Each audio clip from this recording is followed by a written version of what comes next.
Hello, everybody. I'm Audrey from House Magazine, and we have Z.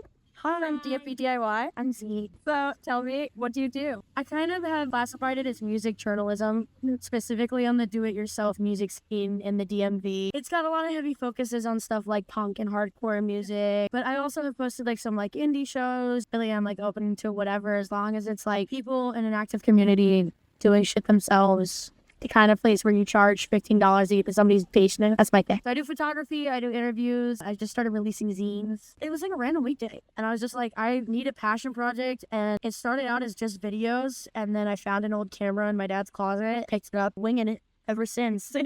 Yeah, you're Miss DFB DIY. Yeah, I am. I've started getting like recognized at shows by people I've never met before. It feels weird. It's so weird. Freaky. No, I know It's so exactly what you weird mean. because 400 followers isn't a lot, but then I think about it and it's like that's 400 people actively watching what the fuck I'm doing. I don't know that many people, so like, yeah. There was this guy worked at a gas station by my house, and he had this big huge stuff to ring in, and he's cashing me out. He's like, "Are you DMV DIY?" And I was like 4 blocks from my house. What the fuck? It's been surreal. It's been really cool. And I've made a lot of like really good chips in the few months that I've been doing it. Any other goals? Yeah. I think it'd be really cool to get permission from a bunch of different bands to use their songs on tapes and make like a DMV DIY monthly mix of like whatever local shit that I find hot right then. But that just gets tricky with like selling those for any kind of profit because obviously I want that money to go back to the bands. So I haven't quite figured out how I want to do that. But I do want to do that. I'm also working on getting merch out. Shout out Elizabeth Nugent. She made my logo. And I'm hoping to put my logo on like some tote bag or some t-shirts. I've always been super into zines. Anytime anyone ever hands me them, I love them. I keep them all in a shoebox forever. You know, my zines have had things like a playlist that I want to put into a CD one day, shows to catch, how to make your own zines. I want to inspire people to make some kind of art and do it themselves, DIY, you know what I mean? Even if you're not musically talented, if you're not contributing or supporting creativity and art, you are actively participating in the demise of the creativity and art as a whole. Everybody should do something artistic with their time. I think we all are creative in our own ways, and I feel like the argument that you're just not creative is a stupid reason not to make art. It's such a give and take in the scene, too. I don't even know how to describe it. Coming out of COVID, I had like seriously really bad bout of like severe depression. Something so simple as people paying $5 on a Wednesday night to come into my garage. I had like 40 people there, all of which were willing to provide like vaccination cards and wear a mask and like jump through all these hoops just for the sake of like listening to each other's music and being together. It's heartwarming, you know what I mean? The world can be so fucking cold and so fucking dead. Sometimes you're at the garage on a weeknight and there's like 8 people there, but some of those shows have been like really the best shows you'll go to. You're all just there together and you have nothing better to be doing except like enjoying art together and supporting other people. Yeah. I've always loved live music. I obviously like I specialize in my like punk and my hardcore and like whatever. And a lot of that has been a huge part of like my identity from as young as like 7 or 8. I mean, I'm the child of like an elder emo single mom who always had friends touring, crashing at our place, like coming through town and shit. Apple didn't fall far from the tree. I've always, whether it be country, indie, like basement, lo-fi shit, whatever the fuck it is, I love live music. I love it. I live for it. So talk about me getting into the scene. You're originally from Baltimore? Yeah, originally born and raised in Baltimore, kind of all over the place. Towson, Lutherville, Pikesville. I lived in the city for a while. My first ever experience with the scene, I was 16. I was dating this girl at the time, and yeah, I paid $5 to get into somebody's basement towards the end of the pandemic. I drank like 2 PBRs and saw some of the best live music I had ever seen in my life.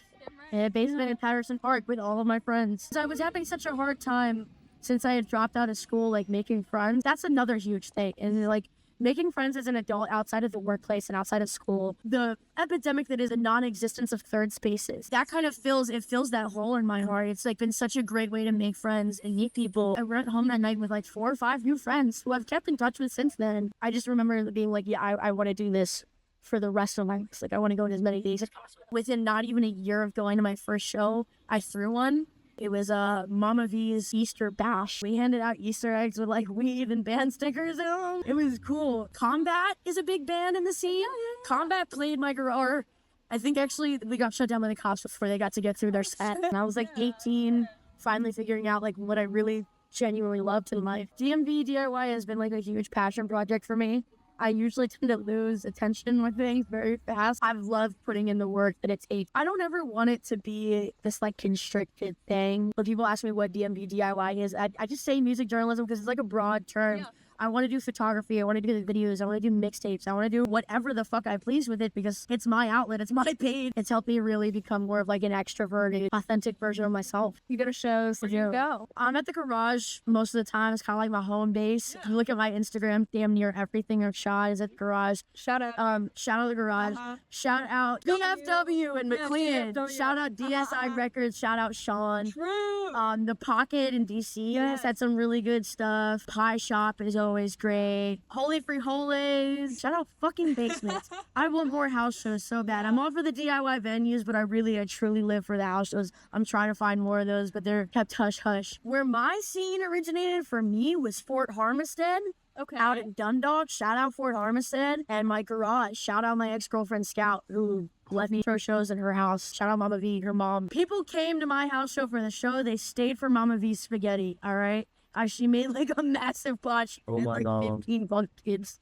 A few of them slept on our floor that night. Like, she was punk mom through and fucking through. I love her. Shout out Mama V. When I got kicked out of my house at 18 and had like really unsupportive parents, Scout and Mama V were massive supporters, and I don't know that I would be where I am without them. So, gloomy fucking day here in DC. This is for now. We planned this last week.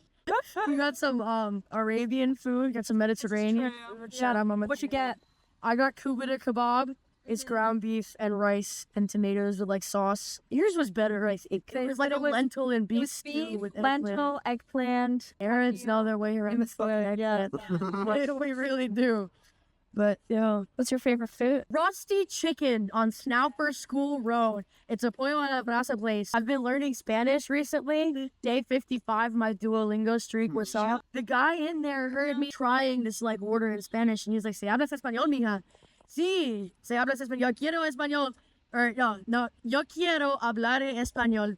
Pero yo necesito estudio mucho más, right? So every time I go in there and I order in Spanish, he's like, "You're getting better." And he gives me discounts for ordering in Spanish.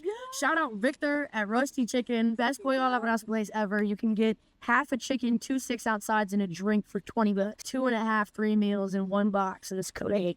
That's my favorite food right now. You gotta get the all-white meat combo with mashed sweet potatoes and stir-fried veggies. So, do you want to shout out some local bands? Psychulos, Ape Index, Diet Fame, fucking Psychulos, Ape Index, Diet Fame. Those guys are all playing at my birthday. Greenhead playing at my birthday. Fucking Sounds of Violence playing at my birthday. So shout out all those guys for playing my garager. I also want to shout out some of the first bands I ever got into in the scene, like Combat and Psyop and Chlamydia and Trippy Corpse. Big shout out Trippy Corpse. We love Trippy Corpse over here. Bandini the Great. Love that man's mixes. Truthfully, really amazing. Oh, and Spitball. They just played like 2 tracks at an open mic at the garage. They've only got 2 demos out on Spotify right now. But Spitball, I could talk about it all day. They filled the modern baseball size hole in my chest. I haven't seen Midwest Emo at an open mic in a long time, and they did it so fucking well. So yeah, that's who I want to shout out right now. Oh, another artist I want to shout out. Give me the camera, Thomas. Give me the camera. My beautiful boyfriend Tom Wall is playing in a hip-hop showcase at the garage on October 5th. Be there or be square. So yeah, shout out the Wall. That's who I wanted to shout out. Shout out the Wall. Your birthday's coming up? My birthday's coming up. I'm excited. October 9th, Wednesday. It's a random Wednesday show, y'all. I talk about it all the time. You gotta come out. Yeah, no, shout out Levi and Grace not only for allowing me to have my birthday there, but for the garage as a whole. I don't think they understand like the community that they've given me. They're also just great people individually outside of everything that they do. I mean, like genuinely. One day I threw a cookout and no one RSVP'd to my cookout, so I canceled it. But I forgot to text Levi and Grace, and they were the only people to show up. Yeah. So we had a few beers and like I made some hamburgers. Yeah, no, they're very sweet. Oh, one more artist. This is the last one. Heroes for Ghosts. I'm really into Heroes for Ghosts right now. My friend Ibrahim. Little Arabic pride right there, brother. Dude, but shout out Ibrahim from Heroes for Ghosts. And I don't want it to be just about music necessarily either. You know, I'm all for the photographers and the art kids in the scene. Friend Dylan, Isabella Cowie, that kid Ian, who I haven't met officially, that does photography. His stuff has been really great. Our friend M from the garage. Shout out M. Yeah. Is there anything you want to say to... Oh, fuck. I love House Magazine. Get out there and create while we have our youth. The pictures on our phone and Snapchat videos and the fucking shit that you have saved in your phone will not pass the test of time. One day we're gonna die, and what's gonna be left behind is real artifacts and real art. Burn CDs, print zines, take photos and print them, paint, do whatever the fuck you want to do, but make something creative and leave your mark on this earth while you still have your youth. Physical media above all Your else. physical media above all else. Absolutely. I like it old school. Uh-huh. So I think that's an interview. I think that's an interview. Thank you.